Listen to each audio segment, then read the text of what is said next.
Hello, my beautiful viewers. Welcome to another episode of this podcast, The Complete Football Pod. With me, your host Mike. I hope you are doing well. I really hope you are doing well. If you're new to this channel, please do like, share, and subscribe. I would really go a long way. I would really appreciate it. Without taking much of your time, quickly let me dive into the subject of today. I will be talking about the Champions League final between Real Madrid and Borussia Dortmund. Whew, what a game! What a game. Before I move forward, let me just congratulate Dortmund right here. Though they lost this game 2-0, but Dortmund really played.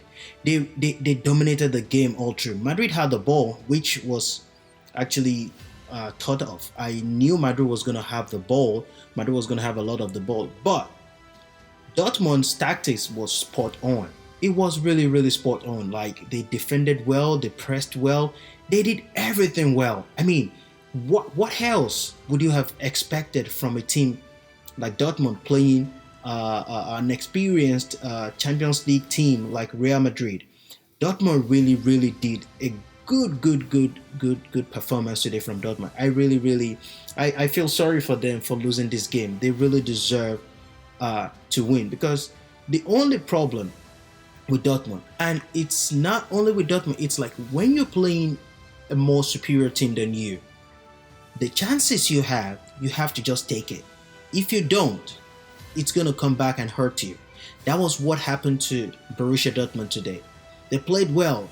Madrid, they never let Madrid have this one-on-one situation. The way Madrid played, they wanted to have they wanted Vinícius Jr to be on a one-on-one spot, also Rodrigo to be on a one-on-one spot. But Dortmund really marked Vini Jr and Rodrigo. There were not too many one-on-one situations. Like, they just did a great job. The tactics was just spot on. What a great performance from their goalkeeper Kobel. Kobel was so outstanding today. It was outstanding. It was, I mean, I can't just say anything but to just praise this Borussia Dortmund players. They really deserve something out of this game. But unfortunately, you're playing Real Madrid. They were born to win the Champions League. This is their birthright. There was a joke. There was a journalist that asked Pep, "Why is it hard for you to win the Champions League?" Pep answer was because Madrid is involved. That's true. Madrid, this is the 15th time they're winning this Champions League title. It's really their birthright. I think they should change the name. So maybe when the name is changed from the Champions League, maybe they won't feel interested in it anymore. But if the name is still Champions League, trust me, if Madrid is still involved, it's going to be a very tough tournament to win for every other team. So let me quickly run through this Dortmund players. Julian Racing, he was the one who marked Vinícius Jr. He really did a great job. Even though sometimes one or two times Vini went past him, because Vini is kind of, let's be sincere, is very fast and it's a very tricky player to mark. Even the great Kai Walker, he knows what Vini did when they had this when they played together. So Vini is a very hard person to mark, but Racing really did a decent job in marking Vini, and the intensity, the pressure he put on Vini was kind of good. You can't expect more from him. What he already did. He did a great job. Nico Slotterback, that guy is as a left-footed centre back. That guy was on point. He was spot on. As a matter of fact, all the Dortmund defense, they really played well. And another person I will single out is Matt Hummels. Wow, this guy is a Rolls Royce of a defender. Very experienced player. He really did. In fact, from the beginning of this Champions League, he really played well, and he really did a great job. Matson was good also, except for the mistake he made. He played a good game. Emre Can, the captain, he played well. One thing about them is just they're without the ball, Borussia Dortmund, they were kind of organized. They were very very organized. So that I give kudos to the way the coach set them up, as in Edin Terzic. He set them up in a way where they could, in a way that fits their style that can hurt Real Madrid. And before the game, my heart feels Dortmund was gonna win, but my head tells me they're playing Real Madrid. Madrid is not a pushover, but you know, Madrid won, and I knew Madrid was going to have the ball, most of the ball, but they could hurt Madrid on the counter attack, which is what they did. So Marcel Sabitzer, the double pivot with Emre Can, they played a double pivot in the midfield. It was so good. He had a shot that was parried over by Thibaut Courtois. He really played well too. Jadon Sancho was also good, and kudos to this guy. He's a very good player. Also, every one of them did what they were expected to do. They did the job the way they were supposed to do it. But unfortunately, it's just Real Madrid. You're playing Real Madrid. And the moment they started losing goals, they were not taking their chances. I knew if Madrid had one or two chances, they were gonna score a goal. That was my fear for Dortmund, and it actually happened, because we've seen Madrid the way they play over time. And if you have your chance against them, take it. The same way with Man City. If you're playing Man City and you have opportunity to score goals, kill them. If not, when they have the opportunity, they will kill you. That's one thing about these elite clubs like Real Madrid and Man City and all those elite clubs. Julian Brands was also good. He played well. Also, Karim Adeyemi. Karim Adeyemi was a guy I know was going to be very, very instrumental for Real Madrid for Dortmund, because of his pace. Because they would be hitting Madrid on the counter attack, and they're going to need his pace. But unfortunately, his finishing was just not that good enough. The only difference between Real Madrid today and Dortmund was the finishing. Dortmund, the defending was good. The tactical setup was good. The way they were organized was good. The compactness was good. The way the press was good. Everything was okay, except scoring a goal. That was the only problem Borussia Dortmund had. Karim Adeyemi lost some goals, but he tried anyway. He tried, but he's still a young guy, growing up, gaining experience. And if he had scored those goals, the chances he had, it could have been a different, it could have been a different ball game. But he couldn't score. And Nicolas Fulkrug, kudos to him. He scored a goal which was actually offside. And he had a chance in the first half where he slided and flicked the ball over but the ball hit the pole. And I think if that ball had entered into the net, I think it was like a fraction offside also. So good job to all those Dortmund players. Sebastian Haller came in. Donyell Malen came in. I think Donyell Malen was the one who crossed the ball for Fulkrug that after Madrid scored the two goals, that the goal was disallowed. It was an offside. And Marco Reus is the poster boy for Borussia Dortmund. He turned 35 yesterday. He already played his last game for Dortmund. He's gonna be leaving after this game. This was his last game for Dortmund. He has been with Dortmund for a long time. He has been really, really instrumental in this club. He's a legend for Dortmund. Like I said, he's their poster boy. He breathes in Dortmund. He hits Dortmund. I mean, this guy is an epitome of what the club signifies. He's been there for a while, and good job to the Dortmund coach, Edin Terzic. This guy, I watched a clip where I think 2011 when Dortmund and Bayern played the Champions League final at the same Wembley, when Bayern Munich won 2-1, goals by, I think the two goals was by Arjen Robben or something, or maybe one by Robben or by Ribéry. I can't really remember. This coach, Edin Terzic, he was a fan. He came to watch that game, but now he's now their coach at the same Wembley. But they lost.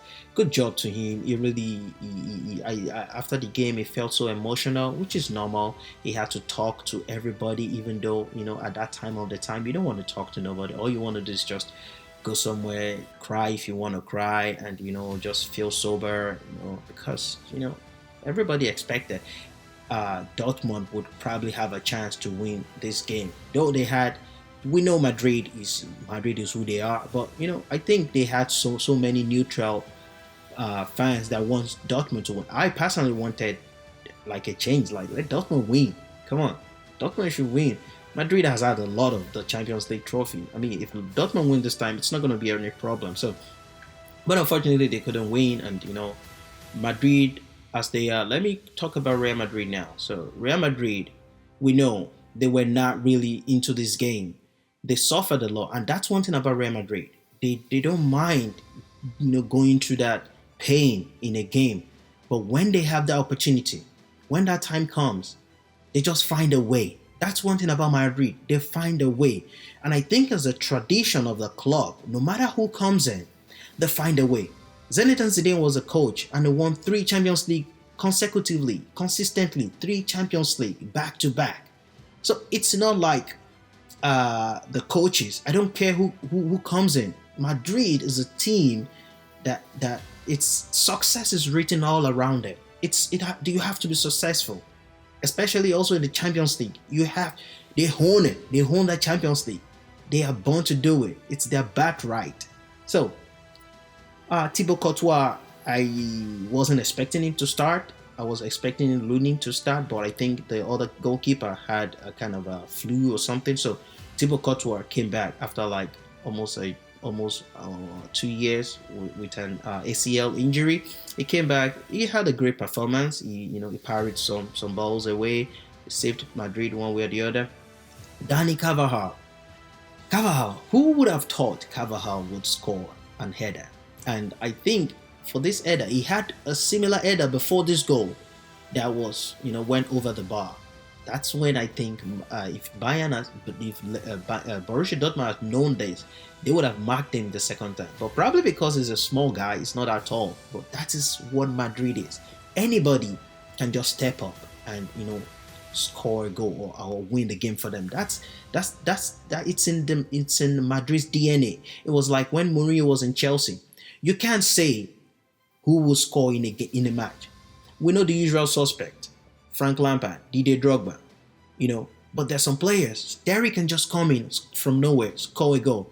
Ricardo Carvalho can just come in from nowhere. Essien, anybody can just score a goal. That's the way this Madrid team is. Anyone can just score a goal. Rudiger was okay today also, even though Karim Adeyemi gave him like a tough time because of his pace. Karim Adeyemi was so fast that Rudiger could not even hold him. So they were lucky Karim Adeyemi could not convert, Dortmund could not convert those chances. And Nacho, wow, what a guy. He's been with Madrid since, I think he was 11 years old. He's a Madrid star. And I think this is the last game also for Real Madrid. I had a rumor we'll be going to Inter Miami to meet Messi and the likes of Jordi Alba, Sergio Busquets and all that.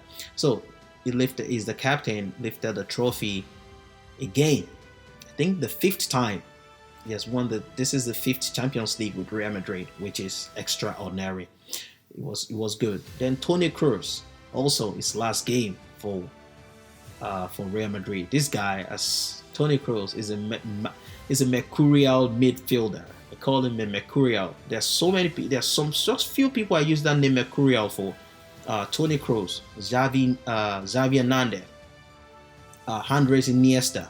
I use the word mercurial midfielders for them because they are mercurial. So Toni Kroos also, and Modric. Modric also is also a mercurial midfielder.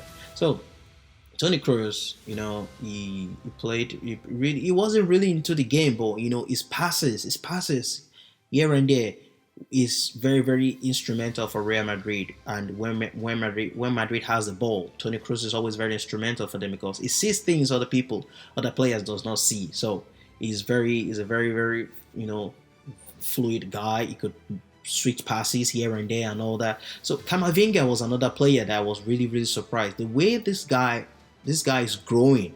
Camavinga uh, Trameni, even though Trameni has been injured, Kamavinga, Trameni, they will be the heir to this throne when now that Kroos has left, and when Modric decides to leave, because we don't know what the transfer situation will be like. Because Modric wants to stay in Madrid. I think he wants another year, but we don't know if he's gonna get it or not. So if those guys leaves, they have new players to to transition into that position in Trameni and Kamavinga, these two French uh, young midfield players, and they're really really good. They already learned from the best in Kroos and Modric. So this should be a model to any other team also, that you're trying to you have your star players, they're leaving, bring in the new players, you've bring in the new players on time, let them learn under those players, let those players instill some experience into them, teach them one or two things, so that when those guys are gone, they can just take over and it's going to be an easy fix, easy peasy.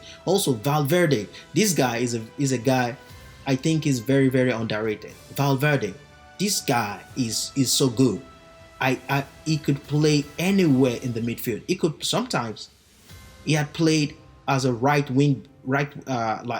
as a right winger. He played as a midfielder in the wing, or sometimes a right winger. And this guy, don't just give him any space.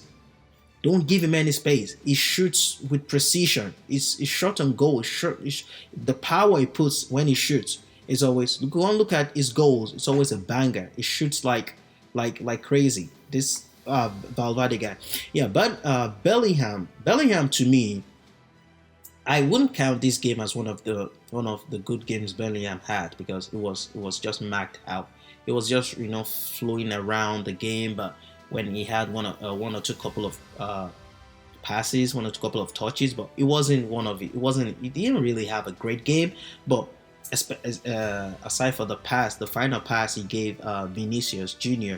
to score the second goal. So Bellingham, what amazing fourth season for Bellingham in Real Madrid. He won the league.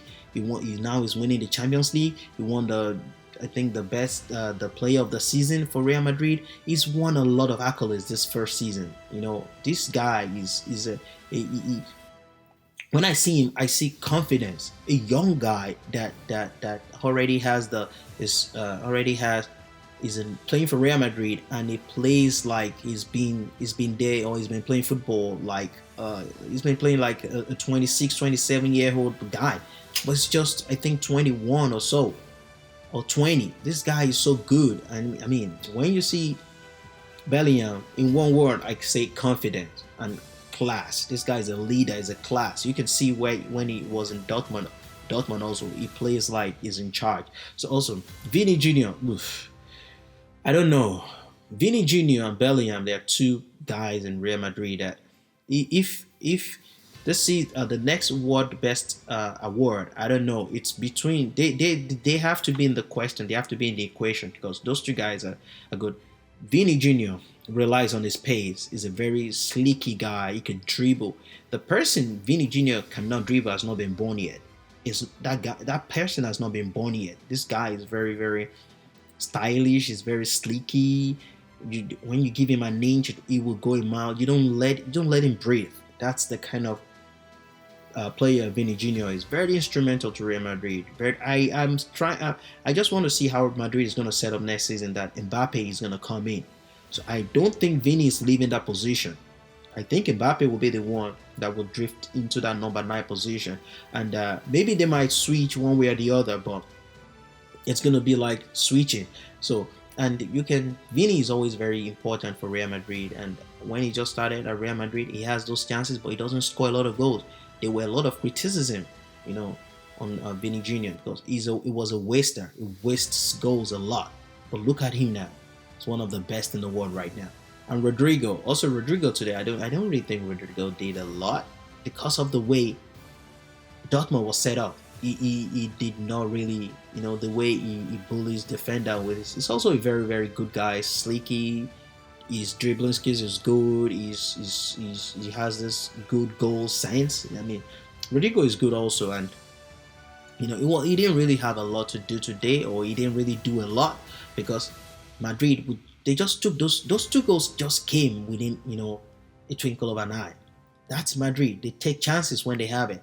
And Modric came in, and Oselu came in also, which is supposed to be Madrid's focal point, which is who is the number 9. Diego Militao also came in, and Lucas Vasquez also came in. Just to, I think it's just a way to waste time and just to give them some couple of minutes also. But all in all, Madrid won, and what a goal! What a coach is Carlo Ancelotti. What a coach! I think this is the fifth Champions League also. What a coach! This guy is as calm as anything. Even when Madrid was not playing well, when the pressure was on Madrid, when Dortmund was sending all these diagonal balls, long passes, to break Madrid's defense, this guy was just calm. I don't know how he does it, but he's just as calm as anything. I think when those players see him being calm, I think it helps them to be like, you know what, we can do it. And we are Real Madrid. This is what Real Madrid does. Carlo Ancelotti, what a coach, in my opinion. He's up there with Pep, in my opinion. Though I would still prefer Pep, but Carlo Ancelotti, with what he has won as a coach and even as a player, it's absolutely out of this world. That coach is something else. And I think he said he said he wants to retire at Real Madrid.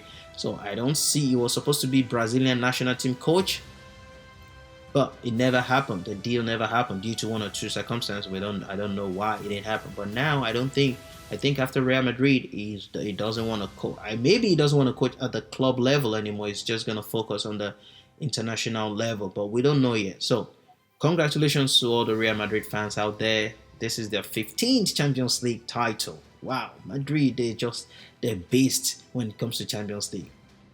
Anytime, the Champions League will still always be a tough title to win if Real Madrid is involved. I'm quoting Pep Guardiola here. That's why Champions League, it's hard to win. It's so hard. So this is going to be the end of my podcast today. Thank you so much for staying with me. Thank you for your time.